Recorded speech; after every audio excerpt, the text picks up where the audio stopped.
Efesus pasal 5 ayat yang keberapa tadi? Ayat yang ke-15 sampai 16. Kalau sudah menjumpai, saya undang untuk bangkit berdiri. Nanti ada satu lagi, Kolose pasal 4 ayat yang kelima, seperti yang saya sudah taruh di warta gereja ya. Mati dulu dah. Kalau ada air minum satu, boleh tolong diambilkan. Habis semua? Enggak, udah dipakai semua. Oh, masih ada ya? Oke, haleluya, puji Tuhan. Yuk kita buka Efesus pasal 5 ayat 15. Saya baca pada ayat 15, Bapak Ibu Saudara baca ayat 16. Nanti kita akan baca bersama-sama Kolose 4 ayat 5.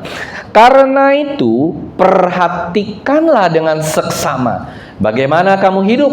Janganlah seperti orang bebal, tetapi seperti orang arif. Ayat 16. Dan menggunakan waktu yang ada, karena hari ini adalah jahat.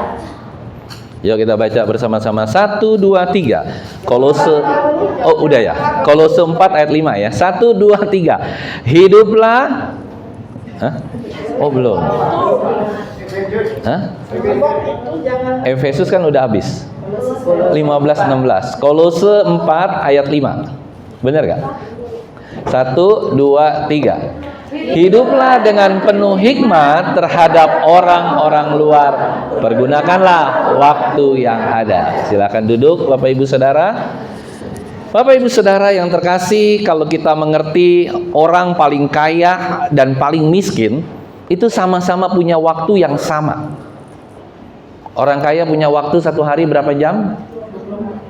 Orang miskin, orang buta, orang yang lain-lain sama. Bapak Ibu Saudara yang terkasih, begitu pula dengan orang sehat, orang sakit, orang gila, waktunya sama nggak? Sama. Seorang yang paling bahagia di dunia ini dan orang yang curang bahagia di dunia ini juga punya waktu yang sama. Jadi kenapa kita sering merasa waktu kita nggak cukup? Kita merasa sering waktu kita disia-siakan. Bukan karena cukup atau tidak cukup, tapi kita sering memboroskan detik-detik waktu dari menit ke menit, melakukan hal-hal yang sepele dan yang tidak berfaedah. Itulah yang saya maksud dengan waktu yang terhilang. Waktu yang terhilang ini adalah waktu yang tidak berguna bagi Tuhan, waktu yang tidak berguna bagi kita, waktu yang tidak berguna bagi rohani kita. Ada amin, saudara? Waktu yang sangat tidak berguna. Nah, sebenarnya bukan waktu yang nggak cukup tadi saya bilang. Coba kalau kita hitung-hitung. Satu hari ada waktu kita 24 jam. Berapa lama kita tidur? Ada yang tidurnya 5 jam, ada yang tidurnya 8 jam. Si endut ini tidurnya berapa lama? Siapa namanya? Maxwell. Ada 10 jam. Oh enggak, 8 jam ya. Wah, luar biasa. Tidur 8 jam. Kerja berapa jam, Bu? 8 jam. Mungkin ada yang juga 10 jam. Ya, ada kayak Marvel. 24 jam kerja, nggak pulang-pulang. Kayak Bang Toib. Nah, saudara yang terkasih, kita lihat Tuhan tuh sebenarnya pengen waktu yang berkualitas. Nah, waktu yang sisa 8 jam tadi, 8, tiba-tiba ada sisa waktu 8 jam. Nah, 8 jam kita pakai buat apa? Saudara main TikTok berapa lama? Ayo jujur-jujurlah. Jujurlah padaku, bilang kau main gadget. Berapa jam? 1 jam ada nggak main gadget? Lihat TikTok kiri kanan depan belakang, putar-putar. Bahkan itu handphone kadang-kadang diputar kiri, putar kanan, muter lagi. 1 jam ada ya, Bu Yono ya? Waduh. Ruth kira-kira lebih tuh. Pak Thompson aja masih main handphone. Bisa lebih 2 jam orang main handphone. Terus sisanya tinggal 1 jam. 1 jam untuk olahraga.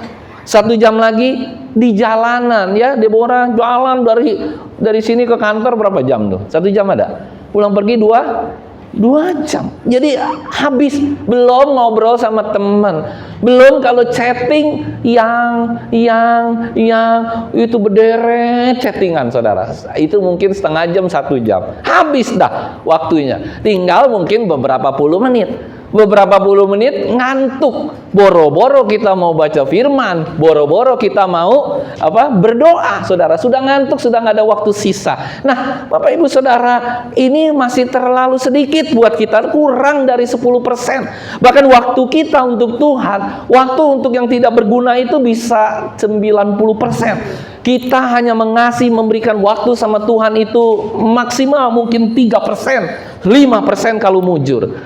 Ini pun kualitas dan kuantitasnya tidak terjamin sama sekali. Terlalu banyak waktu yang hilang bagi kita. Nah, Bapak Ibu Saudara, hari ini kita mau belajar dan ke depannya bagaimana agar kita lebih bijaksana menggunakan setiap saat waktu yang Tuhan sudah berikan dalam kehidupan kita. Manusia punya 3 fase dalam kehidupan. Yang pertama, manusia punya fase masa lalu. Kemarin sudah dikhotbahkan sama Pendeta Mario Mercedes. Iya, benar namanya, Bu. Oh, bukan. Mario siapa? Oh, Huta Galung. Saya pikir Bapak Mario Mercedes, ya kan, menantunya Bapak ini nih, Pak Sumihar. Si lain, ya kan. Nah, saudara, ada masa lalu, ada masa sekarang, dan masa depan. Nah, masa lalu ini yang seharusnya tidak lagi kita utik-utik, saudara. Nah, oleh karena itu bagaimana caranya agar kita bijaksana menggunakan waktu yang telah Tuhan berikan kepada kita? Yang pertama, Bapak Ibu Saudara, kita harus hidup dengan hikmat Tuhan. Kalau kita punya hikmat Tuhan, maka kita bisa mempunyai waktu untuk Tuhan. Ada haleluya. Kita bisa punya waktu untuk Tuhan. Saudara yang terkasih, Kolose pasal 4 ayat 5 tadi mengatakan, hiduplah dengan penuh dengan penuh hikmat terhadap orang-orang luar. Pergunakanlah waktu yang ada. Saudara masih ingat kisah bangsa Israel? Bangsa Israel mau pergi ke tanah Kanaan, itu jaraknya berapa? Ada yang tahu di sini? Jarak dari Israel ke tanah Kanaan waktu Musa berjalan berapa jauh? Ada yang tahu? Ini kuis Alkitab nih. Ada yang tahu? Nah, nggak tahu kan? Itu kurang lebih 800 km. Kalau Jakarta sampai Medan berapa kilo, Pak? 2000. Jakarta satu kali pergi 2000, Pak. Jakarta Bali berapa ya? 1000-an doang ya? 1500 ya, 1200 kali ya. Kalau sekarang orang bisa Jakarta Medan itu paling, kalau Pak Thompson yang bawa mungkin 24 jam, cukup Pak ya? Oh, lebih Pak ya? Mesti berapa? 36 jam Pak. Tapi 2 hari 2 malam, 2000 kilo. Jarak dari Israel ke Kanaan, Bapak Ibu Saudara, hanya 800 kilo. Kecil.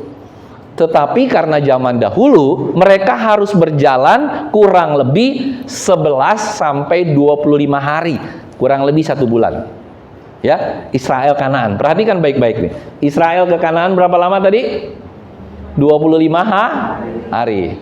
Ini dicatat saudara, ntar jadi kuis nih.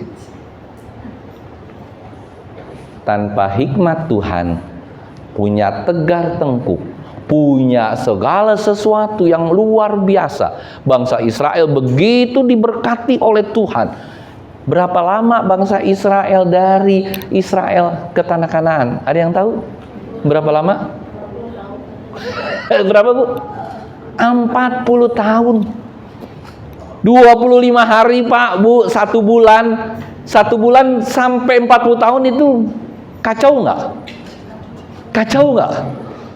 Bayangkan Bapak Ibu Saudara, kalau kita tidak bijaksana, kalau kita nggak punya hikmat Tuhan, kalau kita tegar tengkuk sama Tuhan, saya terlalu yakin dan percaya Tuhan akan memproses kita terus-menerus, memproses kita sehingga kita yang tadinya hanya 25 hari, saudara diajak berputar-putar 40 tahun.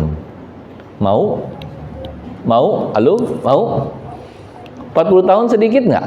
Kalau Bapak Ibu Saudara umurnya 20 ya, sekarang 25. Kayak Bu Ani mungkin 35 tahun ya Bu ya. Tambah 40 tahun jadi berapa? Saya mau katakan begini, bangsa Israel ini sangat tegar tengkuk. Bangsa Israel ini luar biasa. Dia bilang, aku bangsa pilihan. Samalah seperti kita. Kita bilang kita bangsa pilihan, kita luar biasa, kita sudah berbakti, kita sudah memberikan persepuluhan, kita sudah melakukan yang lain-lain. Tetapi Bapak Ibu Saudara yang terkasih, ternyata dia tidak punya hikmat, dia tidak bergaul dengan Tuhan, dia tidak punya waktu dengan Tuhan. Mungkin saat itu yang punya bergaul waktu dengan Tuhan hanya satu orang, yaitu Musa. Tapi kenapa Musa sampai ikut-ikutan 40 tahun juga, dan akhirnya Musa tidak berhasil masuk ke tanah Kanaan? Kenapa Bapak Ibu Saudara? Karena seluruh jemaat, seluruh umat, seluruh peserta, saya anggap peserta yang ikut Musa, mereka itu mempengaruhi, memberikan Musa kontaminasi, sehingga Musa tidak bisa ke Kanaan. Dan waktunya itu luar biasa Bapak Ibu Saudara, 40 tahun. Coba kita lihat, kita belah sedikit ya 40 tahun ini. Selama 40 tahun ini sering nggak terjadi mujizat bagi Musa dan bangsa Israel? Saya mau tanya. Banyak terjadi. Bapak Ibu Saudara hari-hari ini sering dapat mujizat? Sering. Tetapi di tengah 40 tahun itu, di tengah saudara yang tidak nurut sama Tuhan, saudara masih punya dosa, saudara masih punya segala sesuatu yang tidak berkenan sama Tuhan, tapi saudara tetap pegang, saudara tetap nggak boleh ini dosa, saudara nggak lepaskan seperti bangsa Israel. Dan Tuhan kepada orang yang dikasihi, kepada bangsa yang dikasihi, Dia dengan sangat sukarela untuk membuat manusia itu harus mengalami 40 tahun.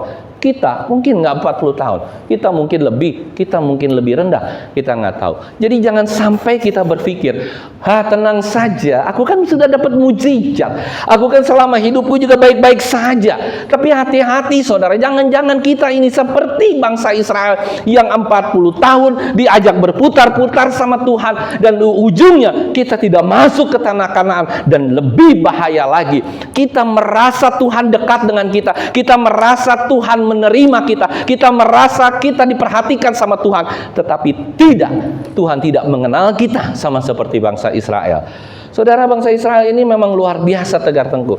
Sekali waktu ada satu peristiwa besar yang terjadi ketika bangsa Israel itu bosan makan roti atau mana yang turun. Dia bosan makan mana, roti goreng terus setiap hari, terus nggak lama kemudian dikasih air. Kira-kira kalau Bapak Ibu Saudara bosan nggak makan roti terus, besok roti lagi,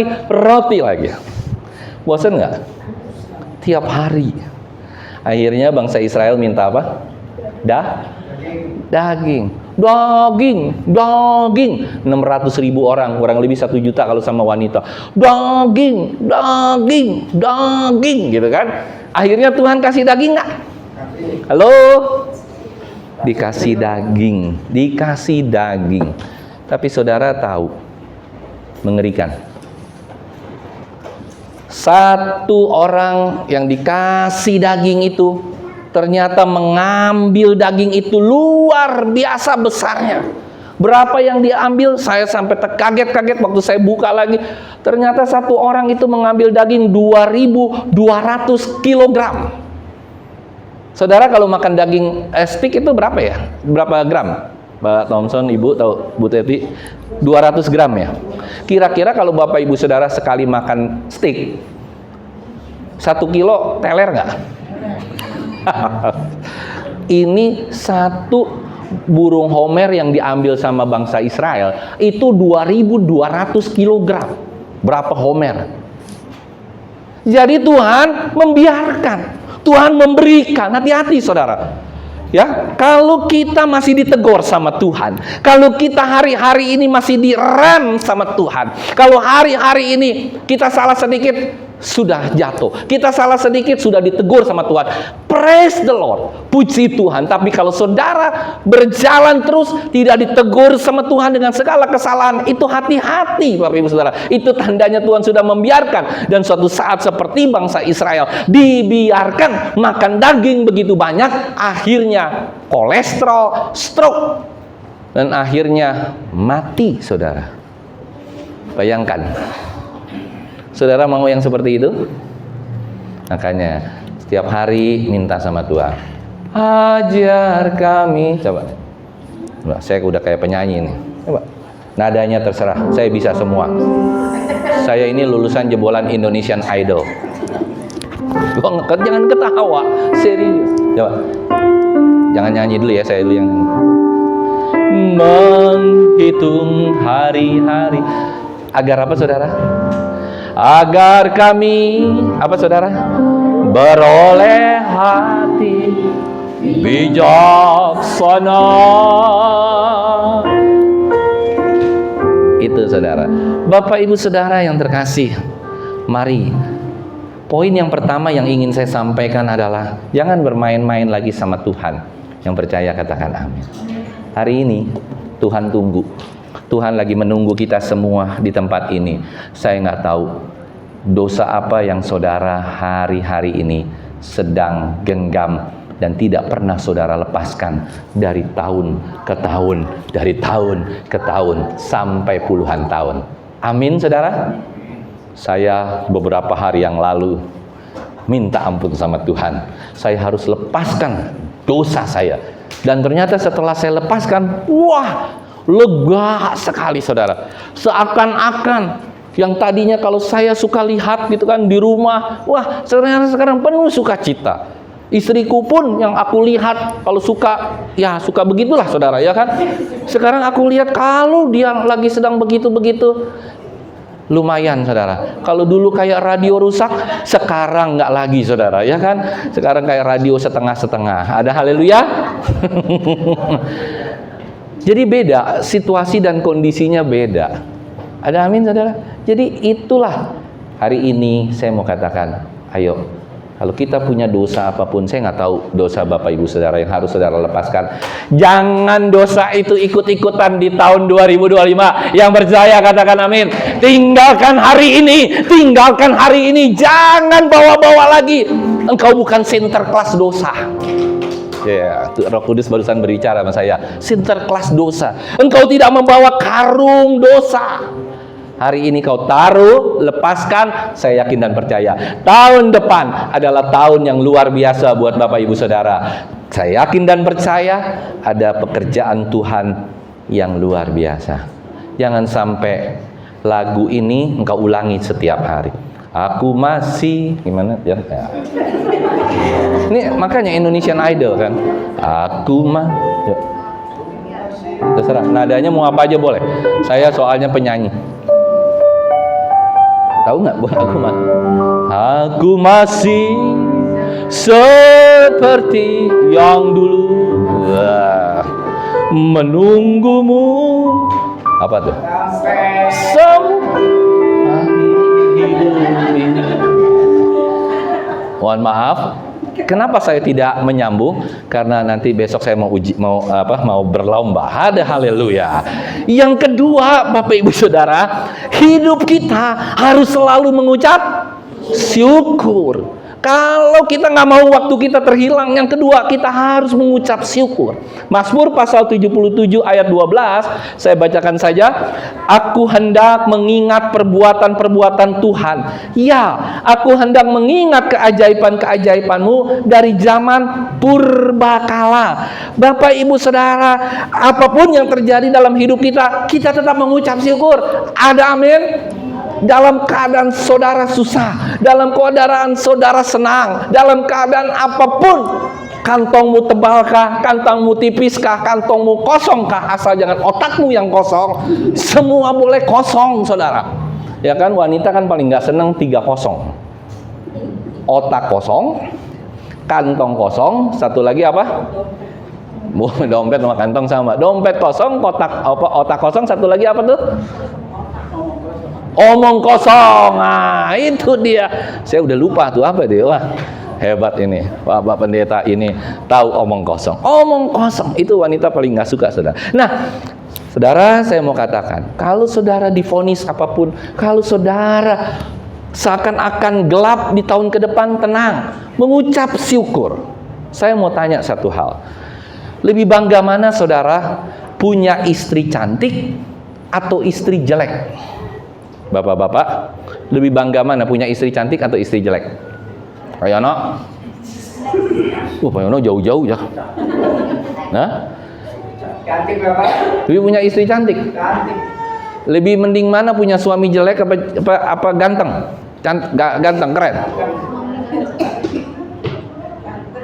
Ganteng. Saudara, sebenarnya orang tuh punya istri cantik, ya puji Tuhan. Tapi punya istri jelek pun mesti puji Tuhan, haleluya. Karena kenapa saudara? Cantik ya. Nih, saya kasih tahu rahasia ya, bapak-bapak, ibu-ibu juga nanti sama. Nih, saya kasih tahu rahasia penting. Kenapa saya bilang orang bahagia, mungkin lebih bahagia punya istri jelek, ya, Deborah. Lebih bahagia orang punya istri jelek.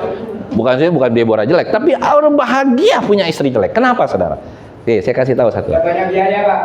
Bukan. Makanya Pak Yono puji Tuhan ya, punya istrinya nggak banyak biaya gitu kan. Nih, saya kasih tahu satu hal Bapak Ibu Saudara. Kalau kita cantik, ya, kayak Ibu Gembala, waktu dia masih umur 26, wah, kayak bidadari. Waktu dia umur 32, mulai berkurang bidadarinya, ya kan? Nanti lama-lama jadi bidadaru. Ada haleluya. Kalau istri kita cantik, lama-lama jadi jelek nggak? Umur 70 kira-kira Ibu Gembala gimana? 80? 90? Udah ada fotokopinya. Oma Magdalena. Saya sering membayangkan kalau mendoakan Oma, saya bilang, walah, ini istriku akan jadi begini nih. Haleluya. Bagus sih Oma kagak ada di sini, dikutuk saya. Ini mantu kurang ajar. Dulu minta-minta, bawain semua. Saya bawain semua, ya kan Bu Gembala? Apa juga saya bawain gitu kan. Sampai tangan kosong juga saya bawa, ya kan. Jadi kalau istri cantik, saudara, suatu saat dia akan jadi jelek. Jadi kecantikan itu tidak konsisten. Kalau istrimu jelek, dari muda jelek, udah agak setengah tua jelek, sampai tua masih jelek nggak? Konsisten. Ada haleluya orang-orang jelek? Konsisten. Jadi saudara tidak pernah kecewa. Ya, jadi kalau nyari istri yang jelek aja, ada amin? Nyari suami yang konsisten jeleknya, ada amin? Kalau saudara nyari istri, makanya kenapa Tuhan bilang mengucap syukurlah. Dulu saya nggak ngerti. Terakhir saya ngerti, oh iya, kenapa ya kita harus mengucap syukur? Bener, istri cantik lama-lama jadi jelek. Tapi istri jelek, konsisten jeleknya. Sampai dia meninggal pun tetap jelek. Saya mau katakan satu hal, berarti memang Tuhan kita luar biasa. Oleh karena itu, mulai hari ini, sebelum kita habiskan tahun ini dan di tahun ke depan, kita tetap harus mengucap syukur apapun yang ada dalam lingkungan kita. Yang percaya katakan amin. Yang terakhir, ini kalau udah terakhir nih, Ibu Gembala paling senang. Karena sebelum saya khotbah dimanapun, kapanpun berada, 30 menit. Kalau dulu saya agak kesel 30 menit, saya tambahin 35 menit jadi 1 jam lebih. Tapi karena sekarang menghormati, ya kan, udah semakin tua, harus saya hormati. Yang terakhir saudara, bagaimana caranya supaya waktu kita tidak terhilang? Yang terakhir adalah kita harus hidup bersandar penuh pada kekuatan Tuhan. Yang percaya katakan amin. Katakan kiri kananmu, bersandar pada kekuatan Tuhan. Tos dulu dong. Sebelum kita akhiri tahun ini, tahun depan kita harus bersandar penuh pada kekuatan Tuhan. Yuk kita buka saudara 1 Samuel pasal 17 ayat 34 sampai 37. Beberapa ayat saja, sedikit saja. Kita baca berganti-gantian.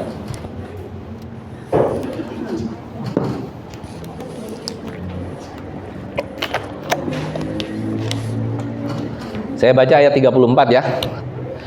Tetapi Daud berkata kepada Saul, ini cerita tentang Daud yang akan melawan Goliat. Hambamu ini biasa mengembalakan kambing domba ayahnya. Apabila datang singa atau beruang yang menerkam seekor domba dari kawanannya. Ayat 35, mohon dibaca Bapak Ibu Saudara. 1, 2, 3. Maka aku mengejarnya, menghajarnya, dan melepaskan domba-domba dari tangannya. Kemudian apabila ia berdiri di hadapan aku, maka aku menangkap tangannya, mengajarnya, dan membunuhnya. Baik singa maupun beruang telah dihajar oleh hambamu ini, dan orang Filistin yang tidak bersunat itu, ia akan sama seperti salah satu daripada binatang itu, karena ia telah mencemooh barisan daripada Allah yang hidup. Ayat 37, yuk kita baca bersama-sama. 1, 2, 3. Pula kata Daud, Tuhan yang telah melepaskan aku dari cakar singa dan dari cakar beruang, dia juga akan melepaskan aku dari tangan orang Filistin. Kata Saul kepada Daud, pergilah, Allah beserta dia. Gitu. Allah beserta engkau, Tuhan menyertai engkau. Saudara yang terkasih, saya mau katakan hari ini, kita memasuki tahun 2025 ini harus punya apa? Strategi. Kita harus punya strategi, kita harus punya tujuan hidup. Karena kenapa? Karena kehidupan orang-orang Kristen hari-hari ini nih, zaman sekarang tuh sudah dipengaruhi dan terkontaminasi oleh sekularisme, Bapak Ibu Saudara. Nah, rencanakan semua dengan baik. Kita juga harus fokus mempunyai tujuan ke depan. Orang orang Israel itu punya banyak musuh.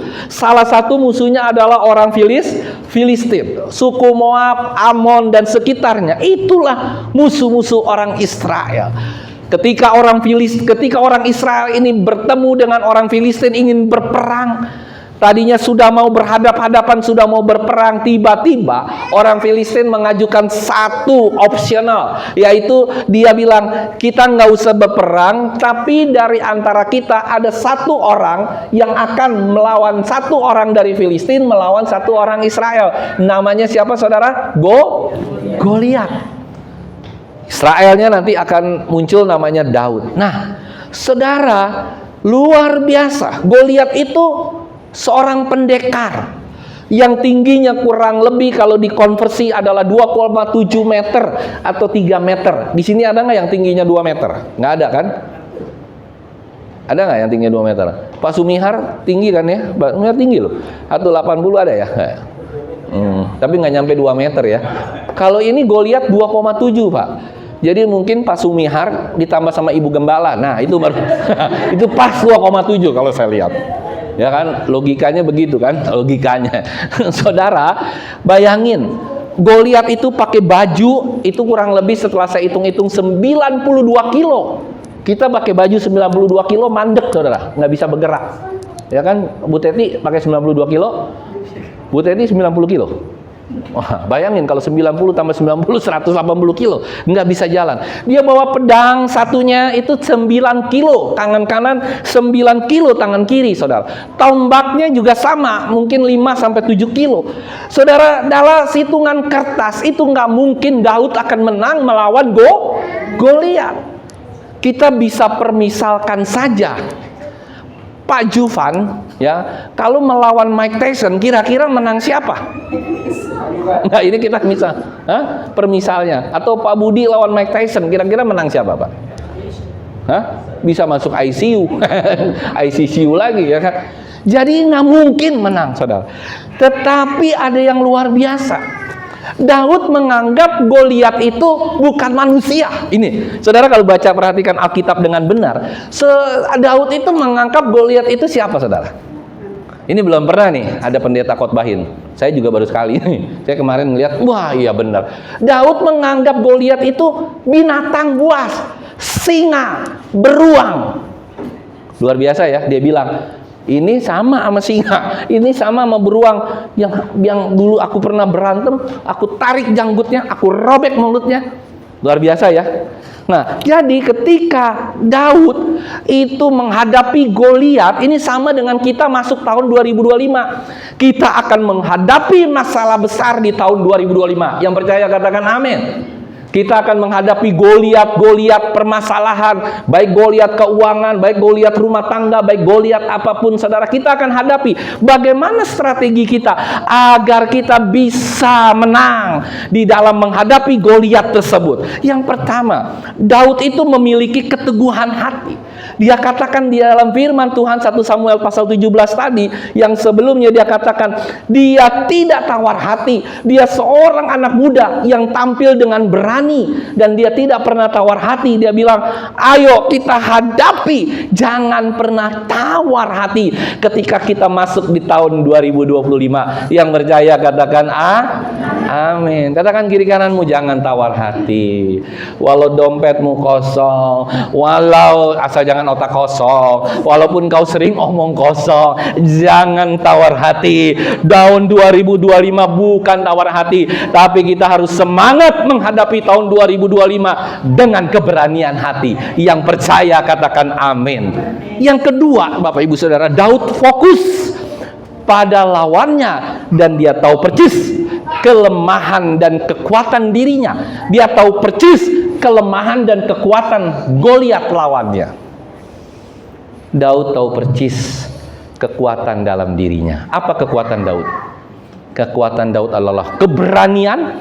Kedua, kekuatan Daud, dia mengandalkan Tuhan. Dia tahu persis. Apa kelemahan Daud? Kecil, mungkin nggak kuat, saudara. Itu kelemahan Daud, saudara.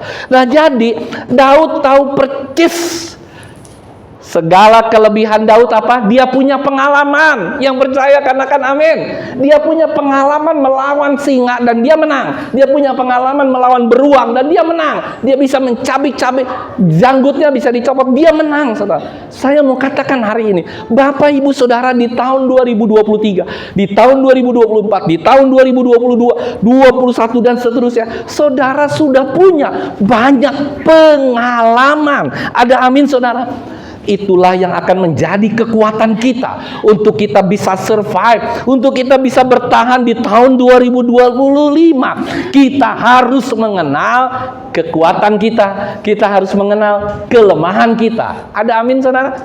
Jangan lupa, kita harus tahu kekuatan kita, tapi kita harus tahu juga kelemahan kita. Apa kelemahan Bapak Ibu Saudara? Mungkin Bapak Ibu Saudara punya kelemahan, kalau seorang pria punya kelemahan uang, punya kelemahan kalau lihat uang hijau matanya, punya kelemahan wanita mata keranjang.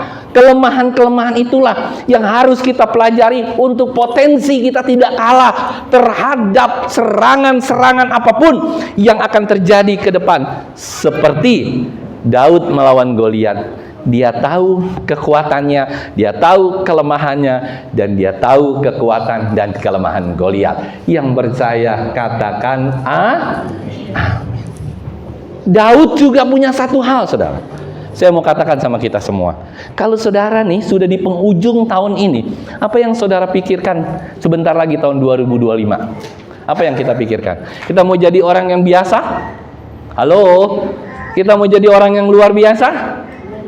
Satu, saudara harus punya motivasi.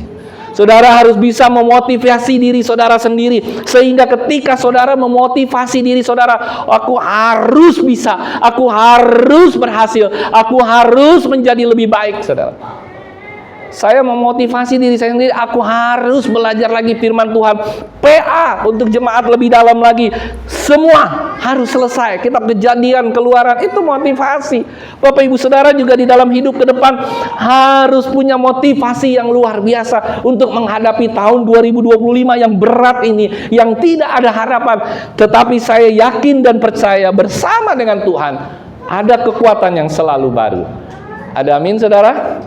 Dan yang terakhir kita lihat, yang kedua yang terakhir, Daud tidak pernah melihat kehebatan Goliat. Daud tidak pernah takut akan kehebatan Goliat. Tetapi Daud itu fokus pada sasarannya.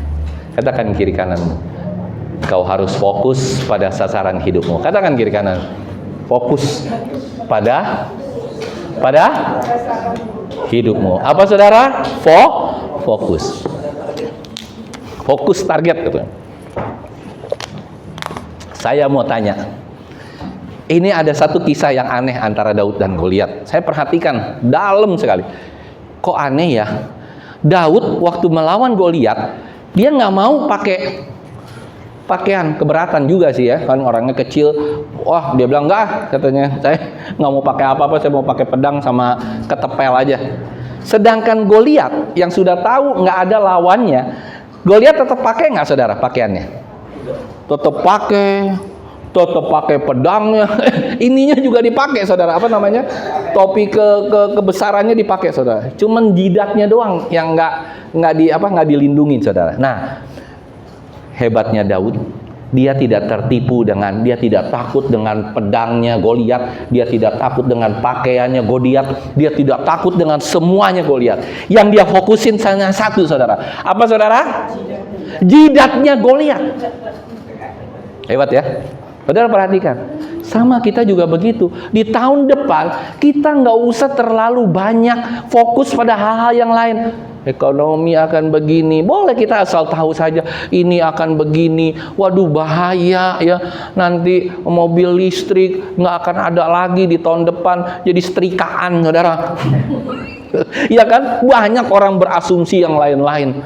Tetapi saya mau katakan itu adalah periperal sekelilingmu, persoalan-persoalanmu, dan nggak usah fokus. Yang kau fokus hanya satu. Daud fokus sama jidatnya si Goliat, sehingga dia tahu persis. Dia tidak peduli dengan peralatan kiri, kanan, depan, belakang. Dia tidak peduli dengan tubuhnya Goliat yang besar. No, yang dia peduli hanya satu. Fokus pada jidatnya Goliat.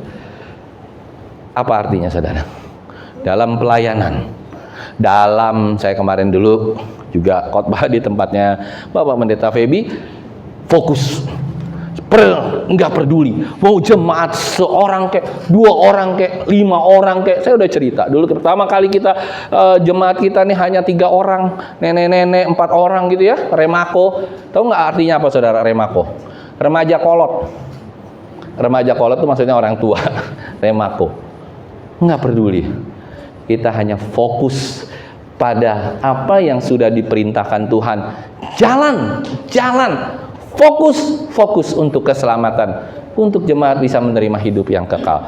Saudara, masuk tahun 2025, saudara nggak usah fokus sama yang lain-lain. Saudara harus fokus pada yang saudara tuju. Saudara harus fokus pada apa yang saudara, sasaran saudara, dan halangan-halangan ini tidak perlu saudara perhatikan. Boleh saudara lihat, tapi tidak difokuskan pada halangan tersebut. Yang percaya katakan amin. Saudara mau fokus apa di tahun depan? Itulah yang menjadi fokus saudara. Yang sekelilingnya lupakan. Boleh lihat, tapi tidak boleh terlalu, aduh, ini akhirnya membuat saudara, payah nih, begini nih, begini nih. Enggak. Saya mau katakan, saudara punya Tuhan yang besar. Amin, saudara. Nah, yang terakhir, saudara, Daud itu hanya mengandalkan Tuhan. Dia bilang apa tuh ayatnya? Coba tadi buka lagi 1 Samuel berapa? 17 ayat 34 ya. Ada amin saudara? Ayo dong, amin dong. 1 Samuel 17. Ya, kita sini aja deh, biar cepat. 1 Samuel 17 tadi, ayat yang, nah ini dia bilang. Pula kata Daud, Tuhan yang telah melepaskan aku dari cakar singa dan jari cakar beruang, Dia juga yang akan melepaskan aku dari tangan orang Filistin. Saya mau tanya sama kita semua. Kita punya Tuhan yang besar. Ada amin saudara? Daud waktu dia melawan Goliat, mungkin dia menyanyikan satu pujian yang kalau zaman sekarang dia bilang begini, aku punya Tuhan yang... Daud waktu dia mau melawan Goliat saudara, dia katakan, aku punya Tuhan yang besar, yang telah berjanji dan sanggup menggenapi. Imanku bersepakat percaya kuasanya. Ku terima sekarang, apa saudara? Kemenangan dari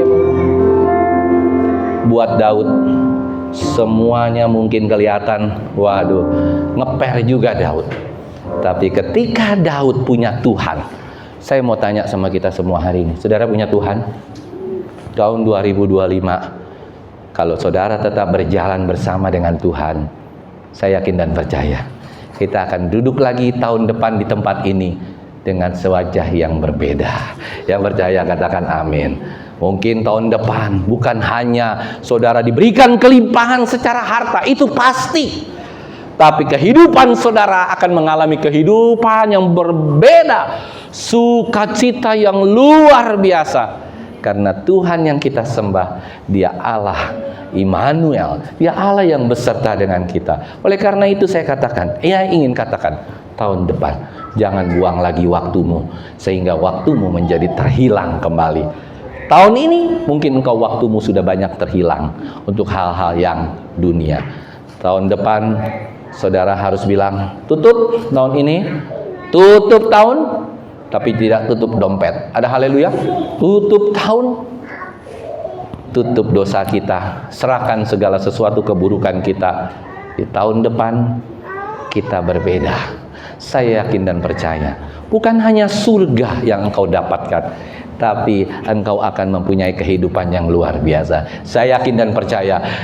Beberapa kali saya pernah khotbah di Cianjur dan tempat-tempat lain, saudara. Ketika saya impartasikan segala sesuatu seperti ini, dan itu akhirnya nyata luar biasa. Mereka punya gedung yang luar biasa. Dan bukan hanya gara-gara saya berkhotbah, tetapi saya punya impartasi yang saat itu diilhami oleh Tuhan, oleh Roh Kudus sendiri. Saya yakin dan percaya hari ini kita bukan orang-orang yang biasa. Katakan kiri kananmu, kita ini orang-orang yang luar biasa. Tahun depan saudara yang ada di tempat ini hidupnya akan berubah. Yang percaya katakan amin.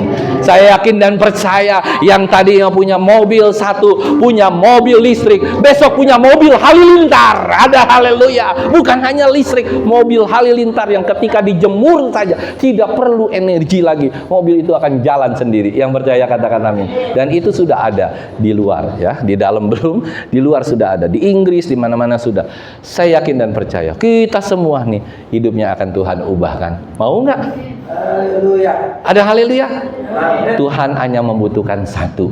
Lepaskan dosamu hari ini semua. Jangan lihat-lihat lagi itu dosa.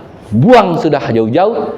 Benar-benar melangkah saudara. Saya yakin dan percaya Tuhan akan membackup saudara.